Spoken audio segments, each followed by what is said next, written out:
basketball? Yung mga time, mga bata-bata pa kayo? Nakakaroon ba kayo ng ganung experience? May rambulan ba? O yung mga balya-balya, normal lang yun eh. Siko, normal lang yun. Yung tuntukan talaga. Dahil lang sa basketball. Na-experience yun ba yun? Ikaw si Gabiata, maraming experience na gano'n. Wala. Sinabi ko mga si Lance kasi Sila, oo. Physical Kasi kasi pala sila. yan. Controversial yung school And then sa basketball naman po kasi sabi niyo nga po normal lang yung balyaan. Pero wala pa, hindi pa po ako na paaway. Jerome, wala. Ay, Diis Joseph, wala naman. Wala, hindi po ako malaway. Siguro, angasan lang siguro. Tsaka pagka medyo Ateneo. nabibigon, Ah. parang usually kasi yung mga teammates ko parang nilalayo ka, parang hindi masira yung game mo, tsaka para hindi ka ma-thrown out sa laro. So, Yun lang, wala ganun naman. lang. I think basketball is also parang siya parang mind games din siya, Pag nagpatalo ka sa init ng ulo mo, wala, talo ka. I mean, playing for Ateneo for the longest time, parang syempre turo din sa amin ng coach namin dati na character always comes first. Sabi rin po ng coach ko sa akin dati, hindi mo sila kalaban, kalaro mo lang sila. So I'm really, yung team namin dati, we were just like focused on playing clean, playing tough but not dirty po. Parang ganun. And it's always character that always stays on top. Rules. Wala. Sino pa ba? Marco? Or Jerabi? Ako wala naman po. Marco? No. I mean, I try not to have beef with anybody, honestly. Like, sometimes I mess up. I don't mean it. Just so you know, in the game, I don't mean to foul. If I mess up, I'll catch it for real. Okay? Anyways. Si Andy. Sanay yata si Andy. Ayun, hindi na, may mga moments po na parang arguments lang, pero minsan kasi nakakatanggap po kami. Or hindi lang ako siguro, kapag nagbabasketball sa ngayon, let's say nagbabasketball sa amin, ganun, may mga kalaban na tayo. Usually, nagagamit na alas sa amin as trash talk. Kumanta na lang kayo.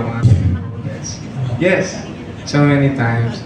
Then, parang siguro nag-build up lang din yun ng something sa amin to show our competitiveness. Ayun, mga ganung moments lang. Pero something na hindi naman siya too big deal. Bro, meron ba? Wala naman po yung mga bugbugan. Walang Mga, ano lang, yung mga Balya. asaran lang, ganun, balyahan. Pero it's part of the game, so, ayun, respeto pa rin after ng ano. Ako wala naman po, tahimik lang po ako maglaro, kaya hindi naman ako nakakaaway. Yeah, nonchalant lang. Nico? Before meron po kasi sa amin sa barangay namin. Di ba? Sige. Pag basketball talaga, kala mo may kapalit na pera eh. Pero parang more on competition eh. Parang kasing lugar-lugar yun. So, kami naman, yung team namin, mababait kami kasi never kami nag-initiate ng away. So parang sa kanila, during game, nanununtok sila. And kami naman, wala naman kaming magawa kasi never naman kami nakipag-away. So after nun, abangan sa labas, kami, hindi kami nakikipag-away. So, ang ginawa na lang is, lumapit kami sa barangay para humingi ng tulong. Ayan, sabi lang. Since magkaiba kayong grupo, sino gusto niyong makatapat sa laro? Makalaban? Di ba actors, gusto niyong bantayan pagdating sa basketball? Yung parang gusto one-on-one. Oo. Yan. Okay, sige, let's Meron start. ba kayong gusto sa Viva Records? Viva Records? Viva Actors? Meron? Parang magkakilala ba kayo? Nag-meet naman and we see them also perform sa mga FIFA events. Pero, I guess wala naman kasi syempre, hindi kami pwedeng mamili kung sino babantayan. Whoever's on front of us, yun yung babantayan namin. So, we're just ready for any matchup naman. Ikaw, Lance, sino daw yung... Pero balita po namin yung Migo Valid po daw, kabayo daw ng Viva Records. Ay, grabe. Sana siya yung kabayo po ng Viva Records, so si Migo po. I would say, kung gusto mo makalaro si Rob Daniel, since siya yung kumanta ng OST ng My Husband sa Mafia Boss. So, yeah. Gaw? Ikaw, Gab? Wala naman po, lahat sila. Wow! Ano height mo, Gaw? 6'1 po. Naku. Yan, napatay si Gaw, ha? Robin. Ako po, si Arthur Neri po siguro yung mga tayo. Idol ko po yan eh. Marco. I think, yeah, same Arthur Neri, because I always listen to his music, so I'm like, dude, I wanna see if I can defend him, you know? He's not gonna get to. Ikaw naman adik na Roy Aram. Sino sa mong bantayan? Wala naman po, kahit sino lang po yung maka-match up sa court. Ganun. Situational naman din po yung basketball.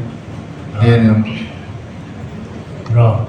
Ako siguro si Joseph Marcos. Wow!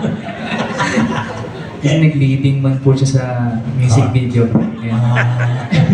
Magpapasa kami ng bola. Ako hindi sa makalaban or bantayan, pero gusto ko mapanood maglaro si Lance kasi palarong pambansa siya, and it takes a different kind of discipline to be able to reach that level. So, hanga ako sa kanya at gusto ko siya mapanood maglaro. Wow! Bigo. Kaya ako gusto ko din si Lance Carr kasi para sa akin, dami niyang experience and I think playing with him, marami akong matututunan and magagamit in the future pagdating sa basketball.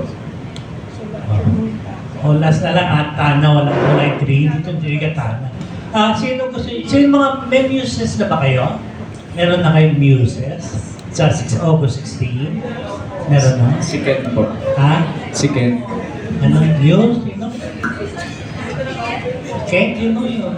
Si Ken, hindi si Ken, hindi ko lang sabi.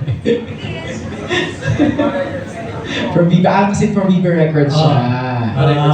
Okay. Ano may muse na ba kayo? Parang wala yata, wala. Meron po cheer dance team. May cheer cheer dance team, di ba?